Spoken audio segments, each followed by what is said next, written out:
I'm told it was a summer day. I couldn't have been older than 4 years old because my memories go back that far and I cannot recall this moment. But I do recall my mother telling me of this experience throughout my childhood. We had just hopped off the bus in Bell's Corners. I'm with my mom walking up the street to go visit my aunt, both of whom are in the room with us tonight. And there's a little girl with her father. Unbeknownst to me in my young innocence and unbeknownst to her for the very same reason, we would not interact as children are inclined to do. I'm told she started pointing. And that's when my mother heard her father say, "I know. Look at all these niggers moving into our neighborhood with their nigger children."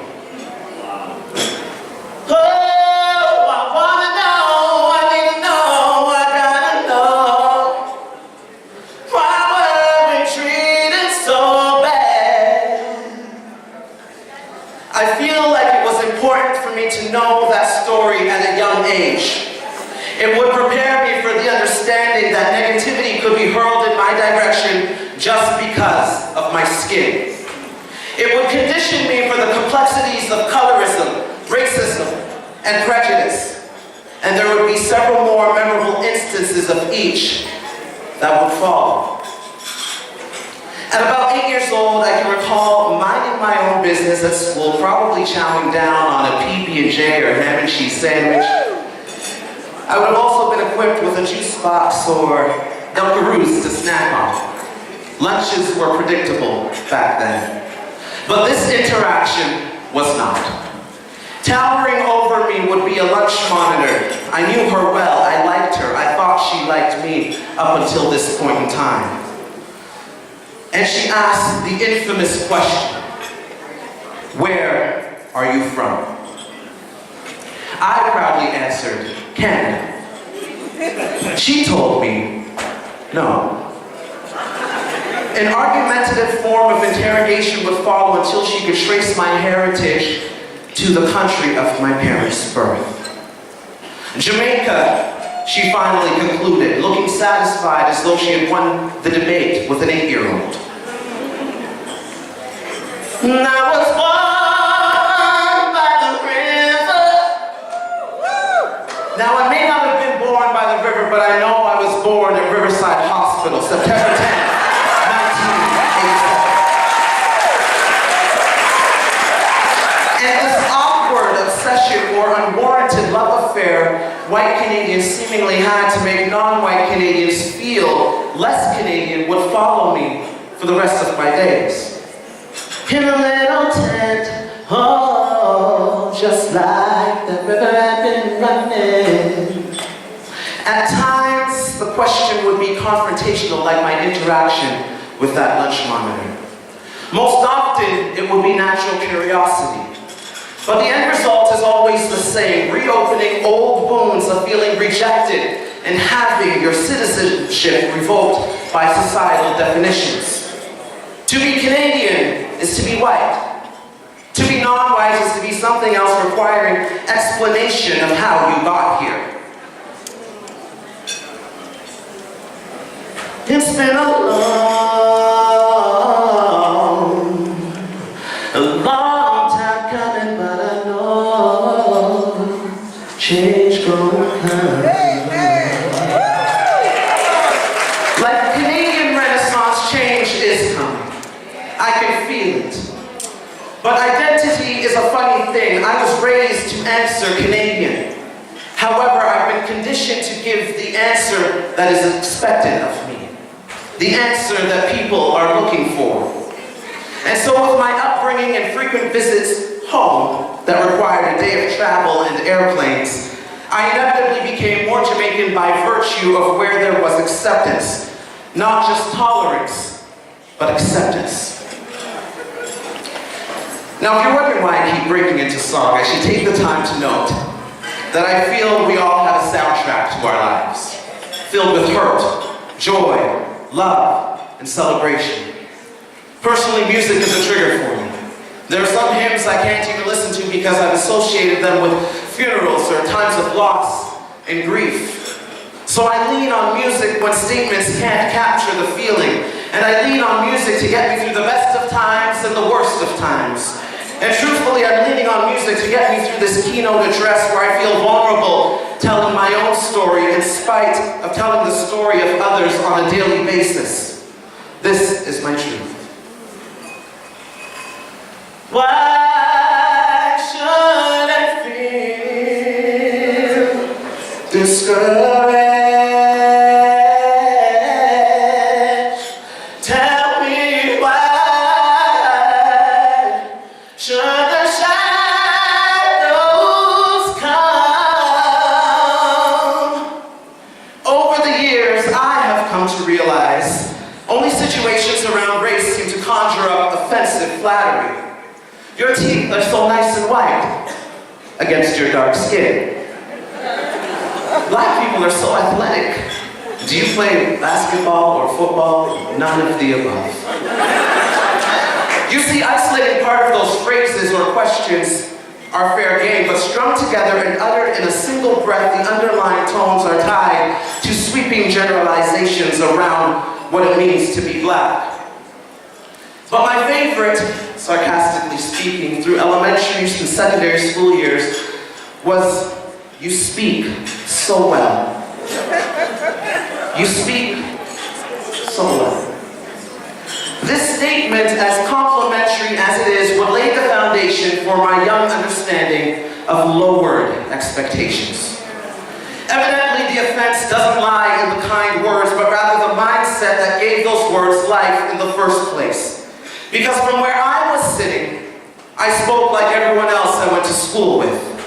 I spoke like the children of the parents who would say this to me. I spoke with the same grammatical correctness as my peers. Or you could say I spoke the Queen's English as my relatives would be inclined to put it. And while I possess the ability to speak in Jamaican dialect, I also speak like someone who was born and raised in the nation's capital with the same education as your children.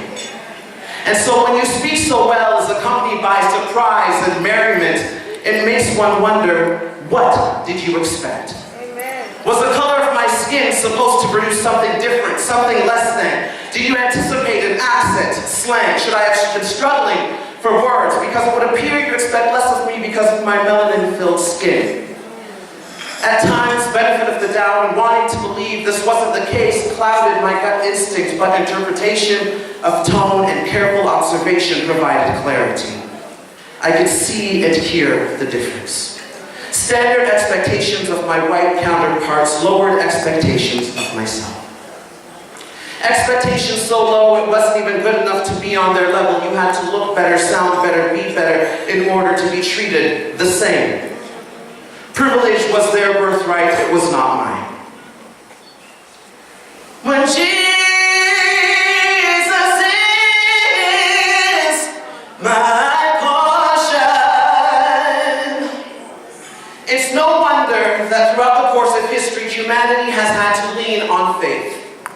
Substance of things hoped for, evidence of things not yet seen. Arguably, we haven't seen the freedom the abolition of slavery would have promised us. No longer shackled by chains, the imprisonment comes in the form of a stifling political correctness without the proper buy-in. Bound by social rejection, tied up in a vicious cycle of poverty, beaten down by judgment, whipped by categorization. Buffalo soldier in the heart of America, stolen from Africa, brought to America, fighting for arrival, fighting for survival. Whipped by categorization, placed into columns, submitting and living up to labels. I have a great deal of respect for words. People should say what they mean and mean what they say. At least those are the principles I try to live by, and believe it or not, my high regard for word choice runs deeper than being a journalist. If I don't respond to something right away, it's likely because there is careful consideration, knowing words carry weight with the potential of burdening someone for a long time, if not forever. And I'm sure many of us in this room can testify to how words have burdened us in the past. example, at-risk youth. I've been working with an organization for years. They've known me since the age of 12, and a few years later I've become the youngest member to sit on their board of directors. Needless to say, they knew me well. They knew me well enough to know some of these statistical cliches that were facts of my life. Young black man, single mom, deadbeat dad, low-income housing, etc. All that to say, it would later come to my attention that they were trying to partner with another organization who also knew me well, and I would later find out perhaps knew me a little better. Because in the midst of brokering that partnership, I received a call asking whether I knew so-and-so was describing me as an at-risk youth. I will admit to feeling a great deal of hurt, which isn't easy for me, but I will confess that here. That organization and I had a relationship for more than a decade. My relationship with them started as a young performing artist and an award recipient before transitioning to sitting on their board of directors. I've never pitied my circumstances. I've never described myself as an at-risk youth. The only thing I ever wanted to be at risk of was making my family proud. And I only saw myself at risk of success, because the contrary is my greatest fear. My mother, my aunts, my teachers worked too hard and believed in me too much for someone to come along and misrepresent my truth. I still feel the burden and pain from the weight of 3 words, at-risk youth. Can you imagine the hurt caused by the hateful one used at the beginning of this speech? All of a sudden, it was my black contemporary understanding my black history. And yet these are the words spoken into the lives of children every day. Luckily, at this time, I was well into my 20s and confident in who I was. Had I been younger and more impressionable, how would this projection have impacted me? Would I have lived up to the labels?